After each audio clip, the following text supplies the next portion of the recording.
இருக்க எனக்கென்ன கவலை, எப்போதும் உன் பிள்ளை எனக்காய் உனக்கன்றோ கவலை. இயேசுவுக்கு பிரியமான அன்பு இறை உறவுகளே, நண்பர்களே, உங்களை சிறப்பாக இந்த புதிய நாளிலே சந்திப்பதில் மிகுந்த மகிழ்ச்சி. நம் ஆண்டவர் இயேசு கிறிஸ்து நம் ஒவ்வொருவருக்குமே ஒரு புதிய நாளை ஆசீர்வாதத்தின் நாளாக, கொடைய நாளாக கொடுத்திருக்கிறார்.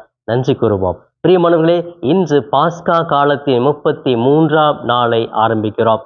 ஏறக்குறைய 32 நாட்களாக இந்த உயிர்ப்பு செய்தி அறிவிக்கும் மக்களாக, உயர்த்த ஆண்டவரை கொண்டாடும் மகிழ்ச்சியுள்ள மக்களாக வாழ்ந்து கொண்டிருக்கிறோம். அதற்காக நன்றி கூறுவோம். சிறப்பாக இதோ இந்த நாளை இறைவனுடைய பாதம் ஒப்பு கொடுத்து ஜெபிப்போம், தொடங்குவோம்.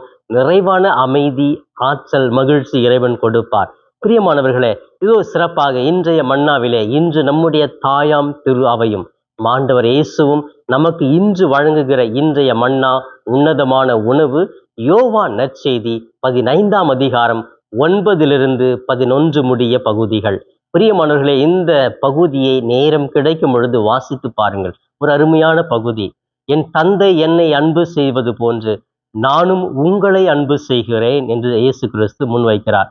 தந்தை இயேசுவை முழுமையாக அன்பு செய்கிறார். அதே போலத்தான் இயேசுவும் நம்மையும் அன்பு செய்கிறார் என்று சொல்லுகிறார். எனவே அவர் இயேசு மீண்டுமாக சொல்லுகிறார், எனவே நான் உங்களை அன்பு செய்வதனால் நீங்கள் என்னுடைய அன்பில் நிலைத்திருங்கள். இயேசுனுடைய அன்பே நமக்கு போதுங்க. உலகம் கொடுக்கிற அந்த அன்புலாம் சீக்கிரமா போயிடும், நிலையா இருக்காது. ஒரு ஆதாயத்துக்காக, சுயநலத்துக்காகத்தான் அந்த அன்பை வெளிப்படுத்துவார்கள். ஆனா இயேசு எதையுமே எதிர்பார்க்காம, எந்த ஒரு ஆதாயம் கண்முன் வைக்காம, இது எனக்கு போதும், நீ எனக்கு போதும், நீ என் கூட இருந்தா போதும், நீ என்கிட்ட வந்தா போதும், நீ பாவம் செய்யாம இருந்தா போதும்னு சொல்லிட்டு அந்த அன்பை பொழிந்து கொண்டே இருக்கிறார். எனவே இயேசு, தந்தை எப்படி இயேசுவை அன்பு செய்கிறாரோ அதை போன்று இயேசுவும் நம் ஒவ்வொருவரையும் தனிப்பட்ட விதத்திலே எல்லாரையுமே அன்பு செய்கிறார் என்று சொல்லுகிறார். எனவே அந்த அன்பில் நாம் நிலைத்திருக்க வேண்டும். எனவே இந்த நற்செய்தியிலே 2வது பகுதியிலே நாம் பார்க்கிற பொழுது மகிழ்ச்சியை பற்றி சொல்லுகிறார். இந்த உலகத்தில் யாருங்க மகிழ்ச்சி நமக்கு கொடுப்பாங்க? யார் கொடுப்பாங்க? பணம் கொடுத்துருமா? பதவி கொடுத்துருமா? நம்ம உறவினர்கள் கொடுத்துருவாங்களா? இல்லை, அதெல்லாம் மகிழ்ச்சி கிடையாது. நம்ம 2 வார்த்தைகளை புரிந்து கொள்ள வேண்டும் இதில். மகிழ்ச்சி, சந்தோஷம். சந்தோஷம் முக்கியமா, மகிழ்ச்சி முக்கியமா அப்படின்னு பார்த்தோம்னா மகிழ்ச்சி தான் முக்கியம். ஆனால் நம்முடைய வாழ்க்கையில எதை அனுபவிக்கிறோம்னா சந்தோஷம். ஆங்கிலத்தில் இது நம்ம சொல்லுவோம் ஹாப்பினஸ், ஜாய். ஹாப்பினஸ்னா சந்தோஷம், கொஞ்ச நாள் எனக்கு இது கிடைச்சா போதும், 2 நாள் சந்தோஷம். ஆனால் அந்த மகிழ்ச்சி, நிரந்தரமான மகிழ்ச்சி யார் கொடுக்குறாங்கன்னா இயேசு மட்டும்தான் கொடுக்குறாரு. அந்த மகிழ்ச்சி நிலையா இருக்கிறப்போ என்னுடைய வாழ்க்கையில் அது ஒரு உண்மையான ஒரு முக பொலிவை கொடுக்கும், மகிழ்ச்சியை கொடுக்கும், வித்தியாசத்தை கொடுக்கும். ஆனால் இன்னைக்கு எல்லாமே சந்தோஷத்தை நாடி தான் போயிட்டு இருக்கிறோம். எனக்கு மொபைல் ஃபோன் இல்லை, ஒன்று வாங்கினா அது கொஞ்சம் பழசாகிற வரைக்கும் 1 வாரம், 10 நாள், இல்லை 1 மாதம், அவ்வளோதான் அந்த சந்தோஷம் இருக்கும். அதுக்கப்புறம் மறைஞ்சிடும். புது துணி வாங்கணும், போடுவோம், 2 நாள் போடுவோம், 3ஆவது நாள் ஐயோ பழைய துணி ஆயிடுச்சு, வேற ஒன்று வாங்கலாமே, அடுத்த ஃபங்க்ஷன் வேற போடணுமே. அப்போ அந்த சந்தோஷம் போயிடுச்சு. நல்லா இன்னைக்கு சாப்பிட்ணுயா வயிறார, பிரியாணி ஸ்மெல் வருது, போகிறோம், ஐயோ பிரியாணி இன்னைக்கு பிரியாணி அப்படின்னு சொல்லிட்டு நல்லா போய் சாப்பிட்றோம். சாப்பிட்ட உடனே அதையே அந்த பிரியாணி 3 நாள் கொடுத்தா, ஐயோ தினமும் பிரியாணியா, போங்கய்யா எனக்கு வேணாம், ஏதாவது கஞ்சி இருந்தால் குடிச்சிட்டு போகிறேன் அப்படின்னு சொல்கிறோம் இல்லையா? அப்போ அந்த சந்தோஷம், அந்த கொஞ்சம் நேரம் அதை சாப்பிடணும், முடிஞ்சு போச்சு, அது சந்தோஷம். அப்போ வாழ்க்கை முழுவதுமா நமக்கு எதெல்லாம் சந்தோஷத்தை கொடுக்குதோ அதை தான் தேடி போகிறோம், அதை தான் நாடி இருக்கிறோம், அது போதும்னு திருப்தியாக இருக்கிறோம். ஆனால் அந்த சந்தோஷம் எல்லாமே நிறைவை கொடுக்கல. இன்னும் கிடைக்காதா, அடுத்த முறை கிடைக்காதா ஏங்கிக்கிட்டே இருக்கிறோம். அப்படி ஏங்கி கடைசியில் ஒன்றுமே இல்லாமல் போய்விடுகிறோம். பிரியமானவர்களே, இந்த சந்தோஷத்தை விட்டுட்டு, ஹாப்பினஸை விட்டுட்டு ஜாய், மகிழ்ச்சியை நாம் தேடக்கூடிய பிள்ளையாக இருக்க வேண்டும். எங்கு தேட வேண்டும்? அந்த மகிழ்ச்சி யார் கொடுப்பாங்க? எங்கேயாவது கருவாட்டு கடையில் கிடைக்குமா? மார்க்கெட்டில் கிடைக்குமா? இல்லை. இறைவனுடைய பிரசன்னத்தில், நற்கருணை ஆண்டவருடைய முன்பாக அதை நாம் பெற்றுக்கொள்ளலாம் என்று நாம் நம்முடைய அனுபவத்தின் மூலமாக, இயேசு சொல்லக்கூடிய வார்த்தையின் மூலமாக புரிந்து கொள்ளலாம். பிரியமானவர்களே, சிறப்பாக இந்த நற்செய்தியினுடைய அந்த இறுதி பகுதியில் அழகாக இப்படியாக இயேசு சொல்லுகிறார், என் மகிழ்ச்சி உங்களுள் இருக்கவும் உங்கள் மகிழ்ச்சி நிலைத்திருக்கவுமே இவற்றையெல்லாம் உங்களுக்கு சொன்னேன் என்று இறுதியிலே இந்த நற்செய்தியின் பகுதியிலே முடிப்பார். என் மகிழ்ச்சி உங்களுள் இருக்கணும். அப்ப இயேசு வாழ்க்கையில மகிழ்ச்சியோடு இருந்தார். அவர் சின்ன சின்ன சந்தோஷத்துக்காக வாழல, சின்ன சின்ன சந்தோஷத்துக்காக அப்படியே அவர் வாழ்க்கை முழுவதும் மக்களுக்காக அர்ப்பணிக்கல. அவர் மகிழ்ச்சி நோக்கி பயணித்தார். பாருங்க, இயேசு அந்த மகிழ்ச்சி நிலையாவே இருந்துச்சு. தொடக்கத்திலிருந்து இறுதி சிலுவையில மரிக்கிற வரைக்கும், தந்தையே எல்லாம் நிறைவேறி விட்டது, இதோ உம்முடைய சித்தத்தின்படி நீர் என்னை எடுத்துக்கொள்ளும் அப்படின்னு சொல்லிட்டு அந்த மகிழ்ச்சி உச்சத்தை பார்க்கிறோம். அந்த மகிழ்ச்சியை இயேசுகிட்ட இல்லை, அந்த சந்தோஷத்துக்காக இருந்தா, ஐயோ இயேசுவே கடவுளே நீங்க என்னை அனுப்புன எனக்கு இப்படி துன்பமா அப்படின்னு சொல்லி அவர் அவமானப்பட்டிருக்கலாம், கண்ணீர் விட்டு இருக்கலாம், ஐயோ வேண்டாம் வேண்டான்னு உதறி தள்ளி ஓடி பயந்து ஒளிஞ்சு இருக்கலாம். ஆனா அந்த சந்தோஷத்துக்காக இயேசு வரல, மகிழ்ச்சிக்காக வந்தார். அந்த மகிழ்ச்சி இறுதி வரை துன்பங்கள் வந்தா கூட மன நிறைவோடு இருந்தார், மகிழ்ச்சியோடு இருந்தார். அந்த மகிழ்ச்சி உங்களுள் இருக்கணும்னே இயேசு விரும்புகிறார். என்னுடைய மகிழ்ச்சி உங்களுடைய உள்ளத்திலே ஆழமாக இருக்க வேண்டும் என்று இயேசு விரும்புகிறார். பிரியமான, இன்னைக்கு எல்லாமே எனக்கு மகிழ்ச்சி கிடைக்காதான்னு தான் ஏங்கியிருக்கோம். ஐயோ கொஞ்ச நேரம் நான் மகிழ்ச்சியா இருந்தாலே போதுமே, அந்த மகிழ்ச்சி எனக்கு நிலையா இருந்தா போதுமே அப்படின்னு சொல்லி இருக்கிறோம். அது கொஞ்ச நேரம் இல்லைங்க, வாழ்நாள் முழுவதுமே அந்த மகிழ்ச்சியில் இருக்கணுமா? இயேசுவோடு இணைந்திருங்கள், அவருடைய அன்பில் நிலைத்திருங்கள்.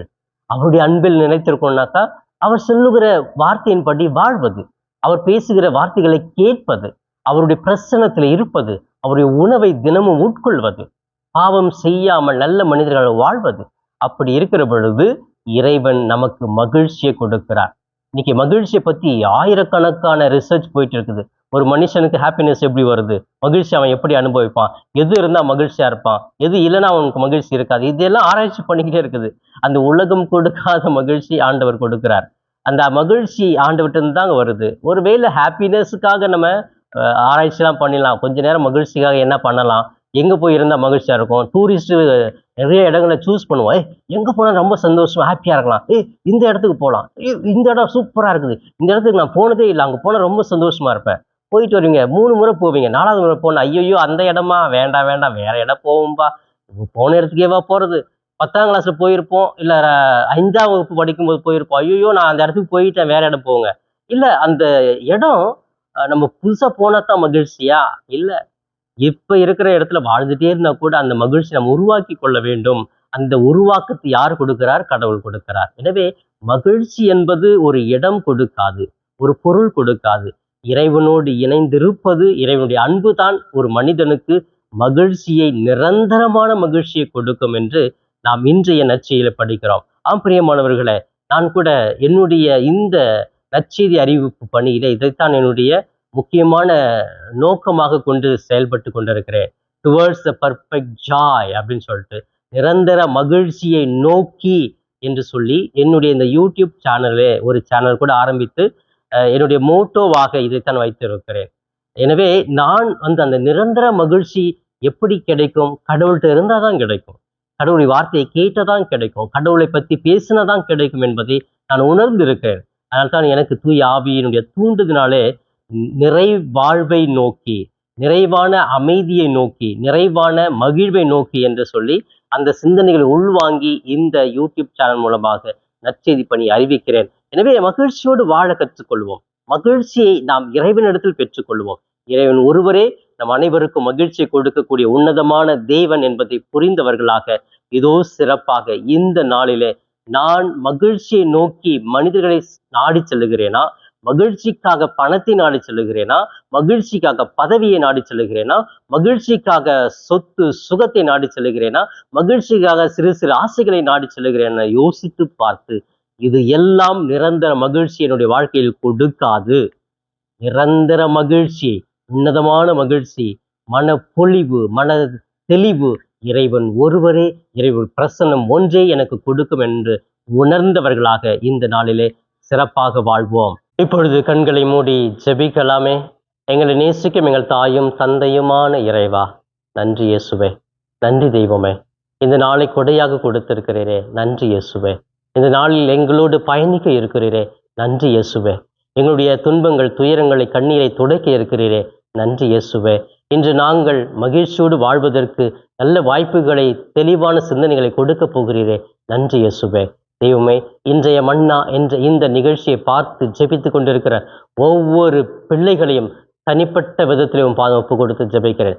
உங்களுடைய தலைமுடியெல்லாம் எண்ணப்பட்டு இருக்கிறது என்று சொல்லியிருக்கிறீரே. எங்களுடைய தனிப்பட்ட தேவைகளை, பிரச்சனைகளை அறிந்த தகப்பனாக இருக்கிறீரே. நன்றி ஆண்டவரே. எங்களுடைய வாழ்க்கையை நாங்கள் சந்திக்கிற ஒவ்வொரு பிரச்சனைக்கும், ஒவ்வொரு குழப்பத்திற்கும் தெளிவையும் அமைதியையும் அருளையும் கொடுப்பீராக. உடல் சோர்வுகள், அசதிகள், சாத்தானுடைய செயல்பாடுகள் எங்களுடைய வாழ்க்கையில் ஏற்படாமல் இருக்க கிருபை செய்வீராக ஆண்டவரே. இன்னும் படுத்த படுக்கையில் மருத்துவமனையிலே பல்வேறு நாட்களாக வேதனைப்படுகிற ஒவ்வொரு பிள்ளைகளுக்காக ஜெபிக்கிறேன்.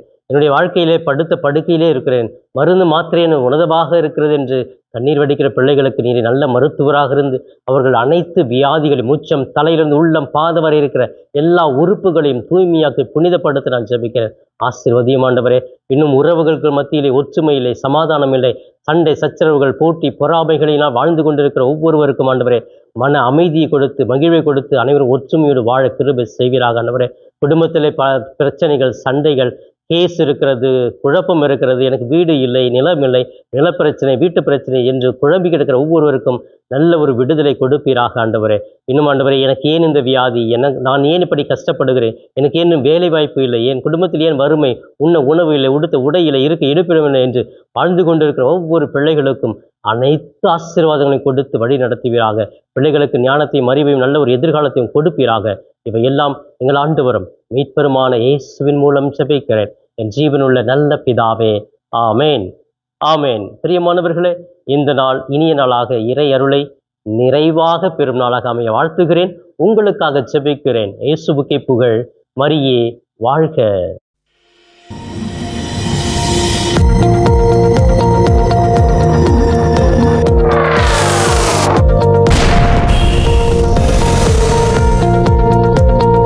நண்பர்களே, இந்த காணொளியின் மூலமாக உங்களை சந்திப்பதில் மிகுந்த மகிழ்ச்சி. இந்த காணொளியை முழுமையாக பார்த்த உங்களை வாழ்த்துகிறேன். தொடர்ந்து ஃபாதர் தாஸ் கேப் யூடியூப் சேனலை பாருங்கள், ஜெபியுங்கள், இறைவன் மீது இருக்கிற நம்பிக்கையை ஆழப்படுத்துங்கள். உங்களுக்காக தொடர்ந்து ஜெபிக்கிறேன். இறை ஆசீர் என்றும் உங்களோடு இருக்கட்டும். இறைவனுடைய அமைதி உங்கள் உள்ளத்திலே குடிகொள்ளட்டும். உங்களுடைய குடும்பம் சமாதானத்தோடு வாழட்டும். நீங்கள் எடுக்கிற ஒவ்வொரு முயற்சிகளும் ஆசீர்வதிக்கப்பட நான் தொடர்ந்து ஜெபிக்கிறேன். தொடர்ந்து இந்த சேனல் ஃபாதர் தாஸ் கேப் யூடியூப் சேனலை சப்ஸ்கிரைப் செய்துவிட்டு தொடர்ந்து வருகிற ஒவ்வொரு காணொளியும் பார்த்து இந்த யூடியூப் சேனலை தாங்கும்படி உங்களை பாசத்தோடு கேட்டுக்கொள்கிறேன். நன்றி.